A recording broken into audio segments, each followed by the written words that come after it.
Къде ще са големите пари през 26-та година? 25-та беше година на стабилизация, 26-та ще е година на позициониране. Капитала вече има три ясни посоки. Първо, енергетика и инфраструктура. Европейски съюз и САЩ заделят над 430 милиарда евро за зелени проекти до 2030 година. Тези пари са вече одобрени и тръгват от индустрията до строителството.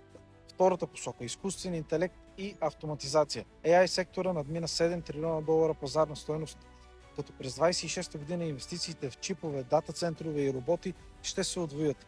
Имотите извън София. Търсенето на жилища под 200 000 евро е скочило с 19%, а пак имотите в София растат с над 16% на годишна база. Разрешителните за строеж с 14% повече за първото 3 месече, сравнено с същото за миналата година. Това не са прогнози, това са посоки на капитала за 26 година.